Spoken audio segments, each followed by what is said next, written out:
지금 목사님이 뭐 카페, 북카페, 작은 도서관 이야기를 하셨는데 사실 그 교회나 이런 그 선교단체나 이런 목회자들, 젊은 사역자들이 이런 거를 자꾸 찾아가는 이유는 일반적인 목회가 안 되니까 어떻게 보면은 영적인 기도나 말씀이나 이런 일반적인 그 목양으로는 새로운 새 신자를 구도자를 이렇게 교회로 초청하는 게 어렵고 그다음에 로컬 처치라고 해서 교회가 정말 지역 사회에 도움이 되는 게 아니라 소통이 안 되고 단절되어 있는 형태들이 많다 보니까 그렇죠. 이런 것 저런 걸 시도를 하고 목사님이 그거에 대한 좀 어떤 피드백을 좀 말씀을 해주셨는데 목사님 아까 그 침묵기도에 대한 이야기도 좀 해주셨는데 그것도 어떻게 보면은 우리 젊은 사역자들이나 문화 사역자들이 관심 있어하는 부분인 것 같아요, 목사님. 그것도 좀 이야기해 주시죠. 저는 이제 그 우리 그리스도인의 삶에서 기도라고 하는 것은 그 아무리 강조해도 지나치지 않다고 생각하거든요. 그렇죠. 사실은 제가 지금까지 살아오면서 기도에 대해서 배운 적이 없었어요. 그러니까 교회에서 이렇게 기도하는 거 보면 우리 주로 이제 통성 기도를 했는데 눈치껏 따라 하는 거죠. 눈치껏 따라 한 거죠. 그게 유일한 기도처럼 생각하고 그 기도를 몇 수십 년간을 저도 해왔어요. 그런데 어느 순간에 그 침묵 기도를 배울 수 있는 기회가 왔는데 제 성향과 딱 맞았어요. 그래서 야, 이런 기도도 있었다니. 그리고서 이제 배우기 시작했는데 기도가 무슨 일처럼 시간을 정해서 또 어느 장소에서 어떻게 그렇게 이렇게 정해놓은 게 아니고 이제 영성이라는 게 그런 것 같아요.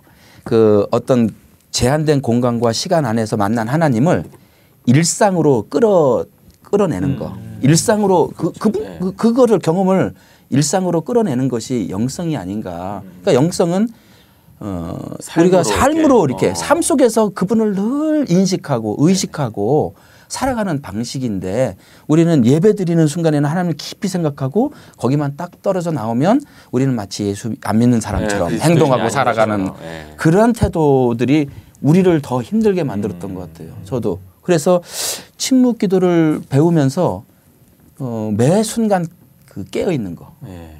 그 기도를 드리면서 그러니까 우리 같은 경우는 이제 예수 기도라고 하는 그 기도가 있는데 그거는 주 예수 그리스도 하나님의 아들이시여 제게 자비를 베푸소서. 이 짧은 기도를 드리는데 그냥 쉬는 시간, 걷는 시간, 차 타는 시간, 운전하는 시간, 밥 먹는 시간 자기가 하나님을 의식하면서 언제든지 계속 그러니까 쉬지 않고 끊임없이 드릴 수 있는 기도 뭐 이런 것들을 가르치거든요.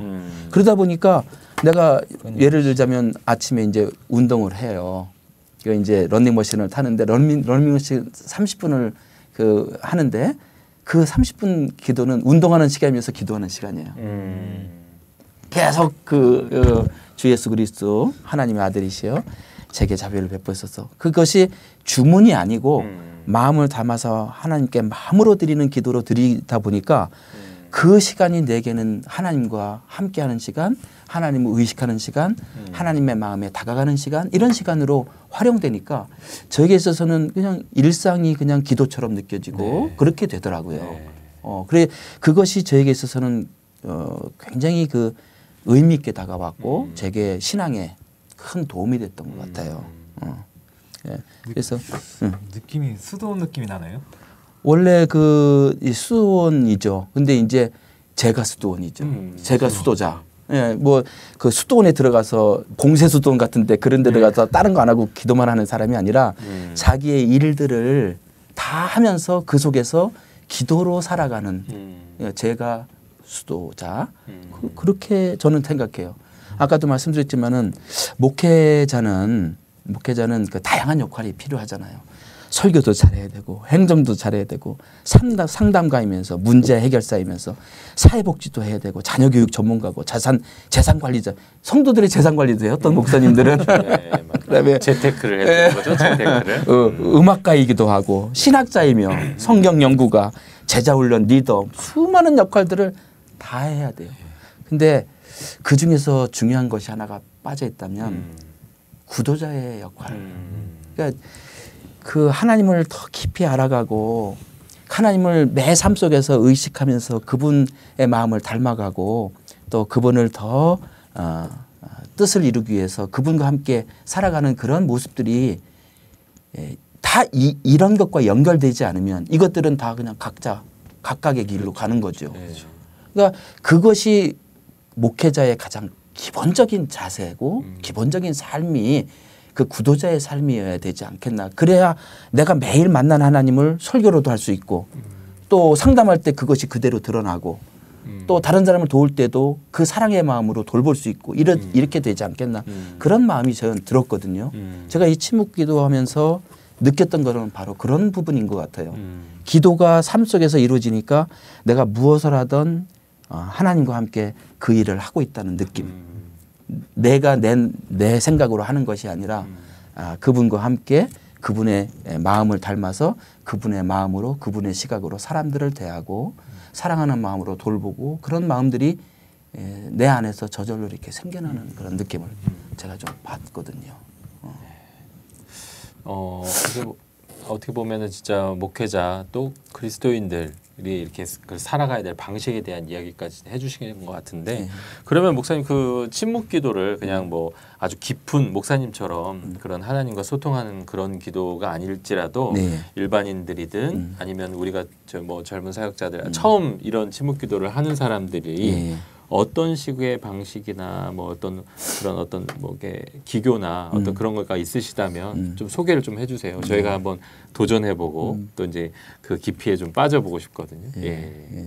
이제 많은 분들이 우리도 이제 침묵 기도 학교를 이렇게 개설을 하고 초급화적으로 이렇게 하지만 침묵 기도는 사실은 배울 수도 있어요. 기도는 이렇게 하는 거다. 방법을 배울 수 있지만.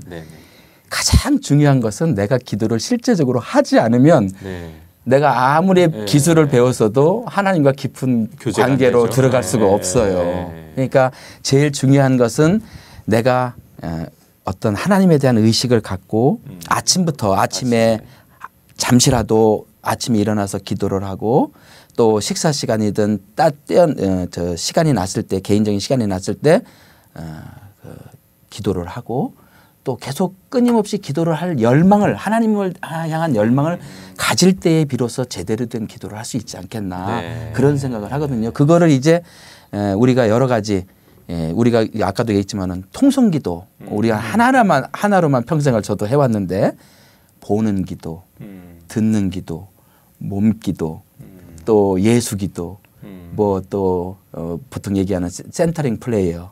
수많은 이 기도를 자기에게 맞는 기도를 찾는 거예요. 자기한테 맞는 기도. 자기한테 맞는 기도.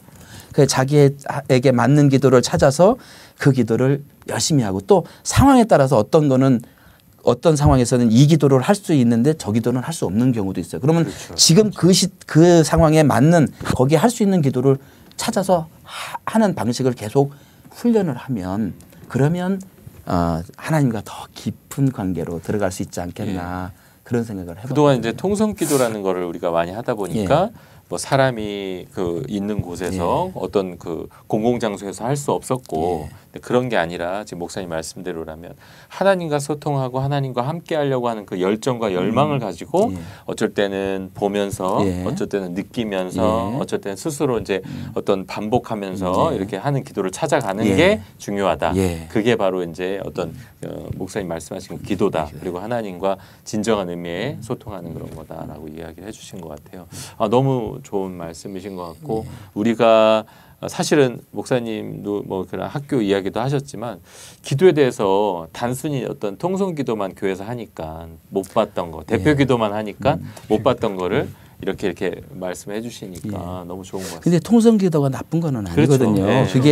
그게 우리의 열망을 가장 강렬하게 표현할 수 있는 방식이고 그래서 그 통성기도 자체가 밤이고 막 깜깜한데 다 자고 있는데 막 소리 칠 수도 없고 꼭 산에 가서 해야 될 것 같고 그런 게 있잖아요. 근데 이제 그 침묵기도로 들어가면 제일 중요한 것은 이제 그 하나님 안에서 머물러 있다는 거거든요. 그 하나님 안에 머물러 있다는 이 의미가 우리가 보통 그냥 왜 너희가 내 안에 있으면 거하면이라고 얘기하는데 이거는 거주하는 의미예요. 거주하면 그냥 집을 짓고 거기에 사는 거예요.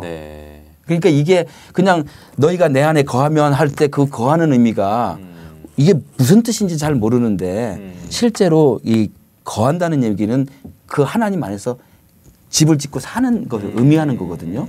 또 너희가 내 안에 내가 내 안에 하나님이 있다. 이 얘기도 우리가 무슨 의미인지 모르는데 이제 지난번에 그 여러 가지 얘기하다가 인도 선교사님을 만났어요. 네. 인도의 언어로는 어떻게 표현됐냐 하면은 하나님이 내 살 속에 있다. 내 이 육체 안에 있다. 그거를 의미하는 거라서. 그러본다면은 하나님과 우리 사이는 더 이상 가까울 수 없을 만큼 가까이 있는 거죠. 그런데도 우리는 하나님이 너무 멀리 느껴지는. 그렇죠. 예. 네. 참 그게 그 천국도 그렇죠. 천국이 죽어서 가는 곳이 아니라 그렇죠. 예. 내 안에서 이루어지는 거. 예. 삶 속에서 내일 내가 천국을 맛보면 그것은 내 삶이 천국이고 그 후에도 천국이 되는 건데 마치 천국은 죽어서 가는 것처럼 생각한다면 우리가 오해해도 많이 오해하는 거죠. 그렇죠.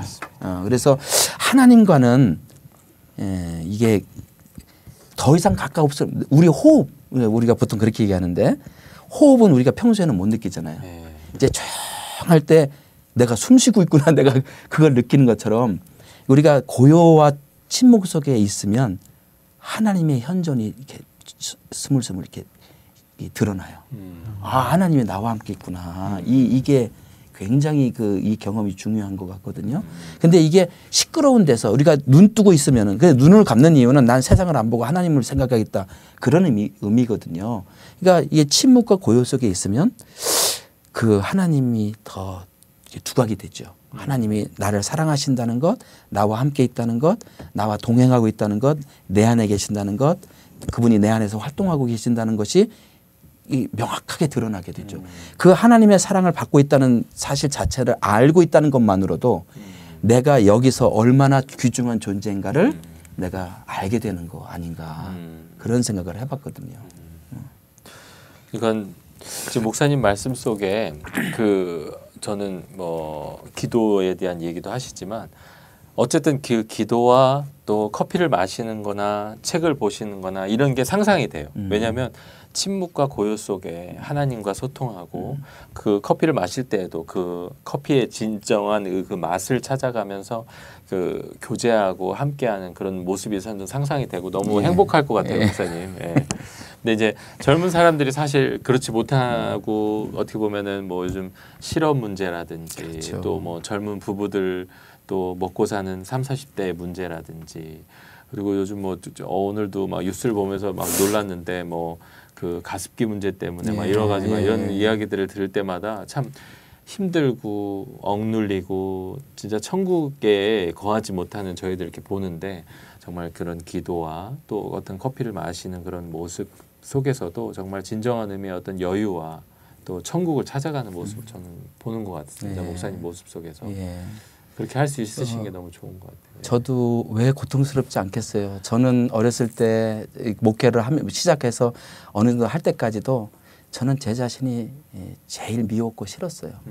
왜냐하면 다른 사람처럼 교회가 크지도 못했고 성장하지도 못했고 부흥되지도 못했고 내가 능력이 없어서 그런가 막 그것 때문에 열등의식도 갖고 큰 교회 목사님 보면 한편으로는 부럽지만 한편은 내 자신이 너무 초라해 보이고 막 이런 느낌을 받았는데 제가 이 침묵 기도하면서 하나님 경험하면서 하나님과 함께 하나님이 나를 사랑하신다는 거를 알고 난 다음부터는 어떤 그런 부러움이나 열등의식이나 뭐 이런 것이 사라지고 하나님이 나를 이렇게 사랑하시는 귀한 존재구나. 나는 나대로의 삶이 있구나. 나는 내가 돼야 됐구나. 다른 사람이 되는 것이 아니라 내가 되는 것이 하나님의 뜻이구나.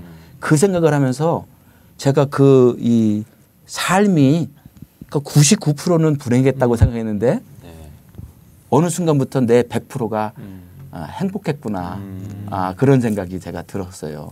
그 기도 속에서.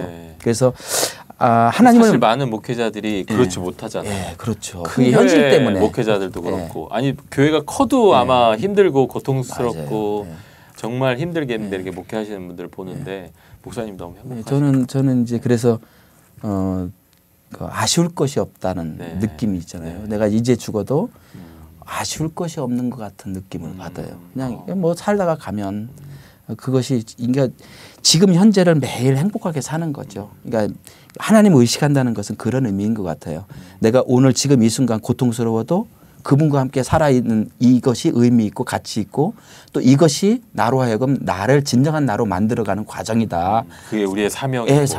그러면 됐지.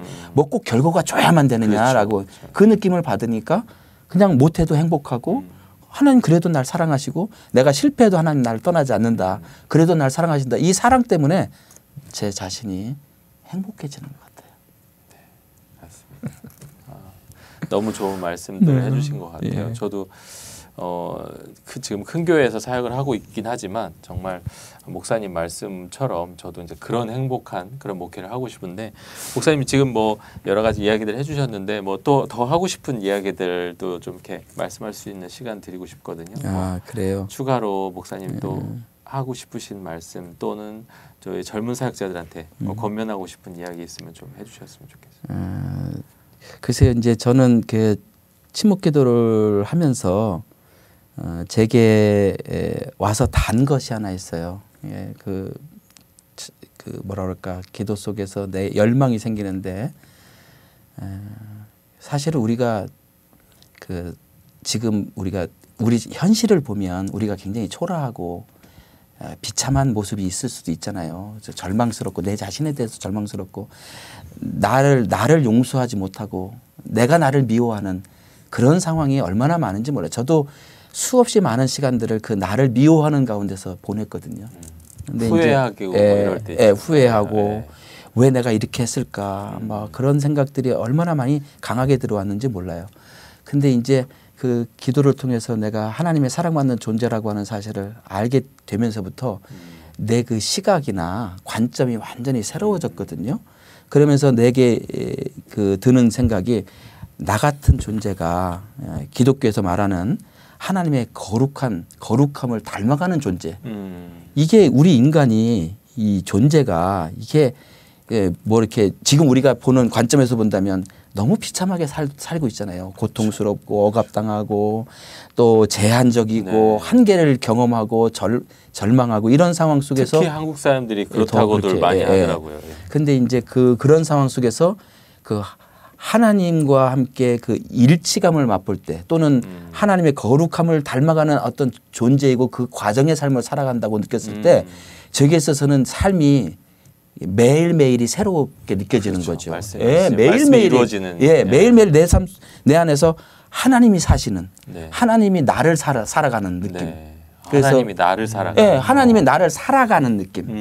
그러니까 대부분 내가 나를 살아가면서 그렇죠. 절망하고 힘들어하고. 힘들어하잖아요. 그런데 하나님이 나를 통해서 나를 살아가는 느낌을 받으니까 어떠한 고통까지도 이게 견뎌낼 수 있고 극복해낼 수 있고 뭐 또 그런 거를 그냥 그대로 수용하고 받아들일 마음이 생기더라고요. 그런 부분에 있어서 조금 우리 믿는 젊은 분들도 그분 안에서 참 평화를 맛보고 그분의 은총 안에 거한다면 여러분들의 그들이 갖고 있는 그 슬픔과 절망과 아픔과 상처들도 치유되고 또 평화 가운데서 살 수 있지 않겠나 그런 생각을 좀 해봤습니다. 목사님 너무 좋은 말씀들 해주신 것 같고 저는 그 목사님의 마음 어떻게 보면 하나님이 목사님과 함께하는 목사님이 내려주시는 커피를 마시면 더 맛있어요. 언제든지 오십시오. 제가 우리 목회자들은 사실은 뭐 세상에 이제 어떤 그 일을 하는 사람들은 뭐 이렇게 음주라는 걸 통해서 스트레스를 풀고 소통을 한다고 하지만 저희 사실 크리스찬들은 그렇지 못하니까 물론 뭐 마실 수도 있지만 그렇지만 그런 소통하는 자리가 사실 이제 커피나 차 문화잖아요. 근데 이제 목사님 말 갖고 계시는 어떤 그런 커피를 이렇게 직접 따라주시면서 어떤 신앙을 나누고 하면은 너무너무 아름다울 것 같습니다. 목사님. 그래요. 오늘 지금 목사님 이렇게 그 도서관 이름이 아가페더라고요. 아가페 또 도서관, 작은 도서관도 운영하시고 커피에 대해서 또 사랑을 나눠주시고 하시는 우리 가수원 침례교회 홍준표 목사님과 함께 이렇게 하고 있는데요. 황 작가님 뭐 하고 싶으신 말씀 없어요? 제가 다 얘기를 한 것 같은데 어떻게 느낀 점이라도 좀 나눠주시죠. 뭐 의도했던 바고요. 네. 그 목사님한테 느낀 가장 큰 모습은 그 구도자의 모습이에요.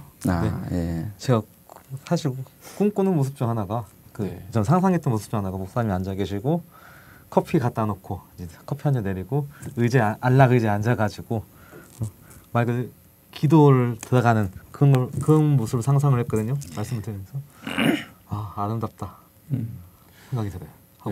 강단에서 물론 이제 하나님의 말씀을 선포하는 것도 중요하지만 저는 지금 이게 목사님이 말씀에 사실은 이제 저희가 이제 대본이나 이런 거는 커피에 대한 이야기를 좀 많이 하려고 했어요. 왜냐하면 저도 뭐 커피를 워낙 좋아하고 저희가 유럽 바리스타 자격증이 있습니다. 그래요? 그래서 커피까지는 아니지만 커피를 즐겨 마셨던 그런 목회자 중에 하나인데 근데 이렇게 말씀을 나누다 보니까 그게 아니라 이 커피를 가지고 그다음에 하나님의 기도를 가지고 이렇게 목양을 하는 모습을 보는 것 같아요. 여기서 하나님의 말씀을 나누는 모습 같아요. 이런 모습이. 그러니까 예수님도 뭐 물론 예수님의 말씀이 지금까지 전해지고 많은 이들에게 하나님의 말씀을 증거해 주셨지만 그 11명, 12명의 제자를 놓고 앉아서 이렇게 이야기를 나누고 떡을 떼고 그러면서 차를 마시면서 그런 그 당시에 포도주인가요?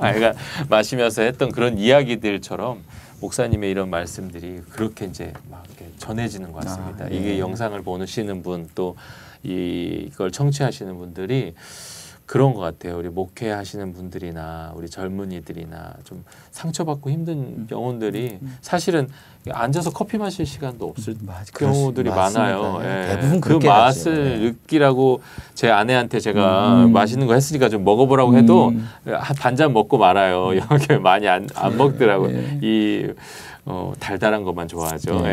하여간 그런데 그 속에 하나님의 영성이 함께하는 그런 목회, 영성이 함께하는 커피의 이야기들 나눈 것 같고 그런 시간이 되었던 것 같습니다, 목사님. 너무 감사하고요. 목사님 다음 기회에 또 한번 초대해 주셔서 고맙습니다. 아유 감사합니다, 목사님. 목사님의 커피와 함께하는 시간을 한번 기대해 보도록 하겠습니다. 다음에 또 이 방송 또 청취해 주시는 모든 분들에게 오늘 목사님의 이야기 한번 깊게 새겨 보시면서 하나님과 함께하면서 하나님의 이야기를 하나님의 뼈와 살이 될 수 있는 그런 시간들 만들어 가도록 하겠습니다. 감사합니다. 감사합니다.